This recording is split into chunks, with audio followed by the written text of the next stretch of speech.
और अब बात करते हैं राजधानी दिल्ली की, जहां शादरा इलाके के विवेक विहार में एक 4 मंजिला इमारत में भीषण आग लगने की वजह से 9 लोगों की दर्दनाक मौत हो गई। सीएम रेखा गुप्ता ने हादसे को लेकर दुख जताया है। शुरुआती जांच में आग लगने की वजह एसी में ब्लास्ट बताई जा रही है, जिसके बाद इलाके में दहशत फैल गई। रेस्क्यू टीम ने कई घंटों तक ऑपरेशन चलाया। बिल्डिंग में फंसे कई लोगों को बाहर निकाला गया, जबकि हादसे में कई लोगों की मौत हो गई और लोग आग की लपटों के बीच झुलस गए। हादसे के दौरान मरने वालों में कईयों की जान दम घुटने की वजह से भी गई। जानकारी के मुताबिक इमारत में स्मार्ट लॉक लगे थे, जो हादसे के वक्त खुले ही नहीं। इस वजह से दम घुटने और जलने से खबर लेके जाने तक 9 लोगों की मौत की खबर है। उनको निकलने का रास्ता ही नहीं मिला। पीछे जो थे वो फंस गए। वो लोहे का पूरा लगा हुआ है, पूरा जाल लगा हुआ था। गेट भी शायद बता रहे हैं कि वो लॉक था। डिजिटल लॉक थे, वो लॉक है ना, खुल नहीं पाए। अच्छा, डिजिटल लॉक था अंदर।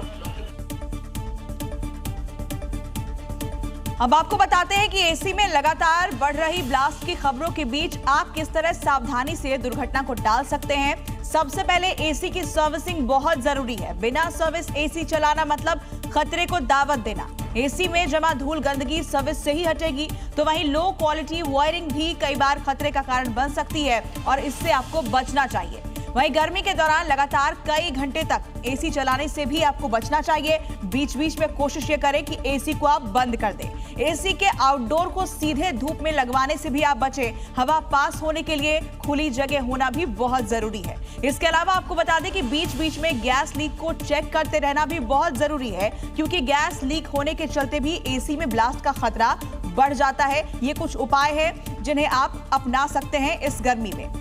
बढ़ते आगे, रील बनाने का खुमार है कि थमने का नाम ही नहीं ले रहा है। कई बार लोग इसे लेकर जोखिम भरा कदम भी उठा लेते हैं, जो लोगों को भारी पड़ता है। ऐसा ही एक मामला यूपी के सिद्धार्थ नगर से आया, जहां रील बनाने के शौक में 5 बच्चों के ऊपर यह शौक भारी पड़ गया। पूरा मामला उस वक्त का बताया जा रहा है जब देर शाम 5 बच्चे रील बनाने को लेकर पानी की ऊंची टंकी पर चढ़ गए। इसको देखकर लोगों में हड़कंप मच गया। इस दौरान जब बच्चों ने टंकी से उतरने का प्रयास किया तो टंकी का छज्जा और सीढ़ी अचानक से टूट गए, जिसके चलते 3 बच्चे टंकी से नीचे गिर गए, जबकि 2 बच्चे वहीं फंसे रह गए। तो वहीं टंकी की सीढ़ी टूटने के बाद नीचे उतरने का कोई रास्ता बाकी नहीं था। गोरखपुर से रेस्क्यू ऑपरेशन की टीम को बुलवाया गया, जिसके बाद सुबह करीब 5 बजे सेना के हेलीकॉप्टर से दोनों बच्चों को रेस्क्यू किया गया, जिससे लोगों ने राहत की सांस ली है। टंकी से गिरे 3 बच्चों में से एक की मौत हो गई है, जबकि 2 बच्चे जख्मी हुए, जिन्हें इलाज के लिए अस्पताल में भर्ती करवा दिया गया। तो वहीं इस पूरे रेस्क्यू ऑपरेशन के दौरान स्थानीय प्रशासन की टीम मौके पर आई और करीब 18 घंटे के बाद दोनों बच्चों को सफलतापूर्वक रेस्क्यू किया गया। गुरुग्राम से बड़ी खबर है। गुरुग्राम में अपराधी बेखौफ हो चुके हैं। इवेंट ऑर्गेनाइजर पर फायरिंग की गई है। सौरभ यादव पर फायरिंग हुई है। सिंगर राहुल फजलपुरिया का ये इवेंट था और उसी का ऑर्गेनाइजर है सौरभ, जिस पर फायरिंग की गई। बाइक सवार हमलावरों ने इस फायरिंग को अंजाम दिया। सौरभ के सुरक्षा कर्मी को 2 गोलियां भी लगी हैं। गुरुग्राम से ये बड़ी खबर सामने आई है। हैदराबाद से सीएनजी पंप पर हादसे की एक खौफनाक तस्वीर सामने आई है, जहां लापरवाही के चलते सीएनजी पंप पर तेज आग लग गई, जिसकी चपेट में आने से 2 ऑटो रिक्शा जल गए। सीएनजी पंप पर हुए हादसे की ये खौफनाक तस्वीरें हैं, जो पास लगे सीसीटीवी कैमरे में कैद हुई। तस्वीरों में देखा जा सकता है सीएनजी पंप पर ईंधन भरवाने को लेकर गाड़ियों की कतार लगी हुई है। एक के बाद एक ऑटो रिक्शे भी खड़े दिखाई दे रहे हैं। इस बीच पीले रंग की खड़ी ऑटो में अचानक से आग भड़क उठी, जिसकी चपेट में वहां खड़े कई रिक्शे भी आ गए और इसके बाद कर्मचारियों में अफरा तफरी का माहौल बन गया। हादसे के बाद कड़ी मशक्कत से आग पर काबू पाया गया। बताया जा रहा है सीएनजी पंप पर रिफ्यूलिंग कराते समय गर्म इंजन के चलते नोजल से आग लगी थी, जो एक बड़ी लापरवाही बताई जा रही है।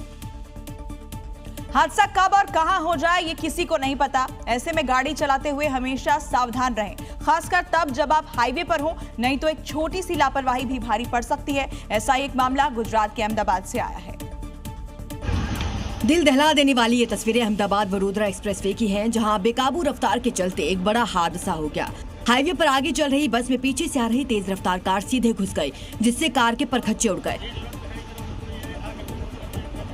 इस दौरान कार की टक्कर इतनी जोरदार थी कि टक्कर लगते ही कार पूरी तरह से क्षतिग्रस्त हो जाती है। कांच टूट जाते हैं, कार की छत पूरी तरह से उखड़ जाती है। इस दर्दनाक हादसे के बाद हाईवे पर लोगों की भीड़ जुट गई। हालांकि कार में कितने लोग सवार थे इसका खुलासा नहीं हो पाया। ऐसे में गाड़ी चलाते समय हमेशा सावधान रहें, ओवर स्पीडिंग करने से बचें। सोशल मीडिया पर यूपी के बिजनौर से एक तस्वीर तेजी से वायरल हो रही है, जिसमें एक थप्पड़बाज दारोगा की करतूत रिकॉर्ड हुई है। इसे लेकर अब पुलिस की कार्यशैली पर सवाल उठाए जा रहे हैं। देखिए कैसे एक के बाद एक पुलिसकर्मी थप्पड़ बरसा रहा है। 1, 2, 3, 4, 5 और 6। महज 12 सेकंड में इस पुलिसकर्मी ने युवक पर 6 थप्पड़ बरसाए। बीच बीच में रुकता लेकिन मुंह पर फिर से थप्पड़ बरसाने लगता। वायरल तस्वीरों में दिख रहा ये दारोगा बिजनौर में तैनात संजय यादव बताया जा रहा है, जो किसी बात से नाराज होकर वर्दी की धमक दिखाते हुए युवक पर एक के बाद एक कई थप्पड़ बरसाता रहा, बुरी तरह से उसे पीटता रहा। फिलहाल ये वायरल तस्वीरें कब की हैं ये पता नहीं चल पाया है, लेकिन कैमरे में कैद कारनामे को लेकर अब पुलिस की कार्यशैली पर सवाल उठाए जा रहे हैं। वहीं इस पूरे मामले को संज्ञान में लेकर जांच के निर्देश दे दिए गए हैं।